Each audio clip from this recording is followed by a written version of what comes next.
دپاره عمره کیږي او که نه او ثواب هغه ته پوره میلویږي. بل کس دپاره عمره داسې کیږي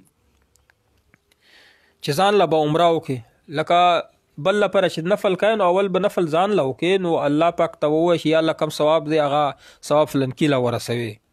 دارنګې عمره به ځان له کوي، عمره به ځان له وکړي، بیا به ووایي چې یا الله چې کم ثواب په دې باندې میلوي یا ثواب فلنکي له ورسوي، نو الله پاک په انشاءالله ثواب ورسوي. خو دې کې یو طریقه کار دا دی چې کله عمره دی وکړه یا هر یو نیک عمل دی وکړه هغه پوره به بل مسلمان پسې چې بخې داسې ووایه چې دغه کم ثواب دی دا لپاره فلنکي دا پر ټولو مسلمانانو دپاره باخلی دی.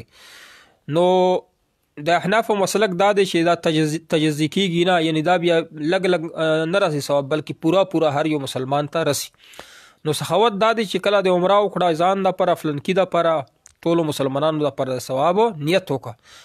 خاص یو کس دپاره نیت چې کوي نو دې سره دا ده چې ټولو مسلمانانو د ثواب نیت وکړه. نو عمره کول ځان ته به یې کوي، ثواب به بل لپاره بخې، طریقه کار یې دا دی او ثواب یې بل ته رسي.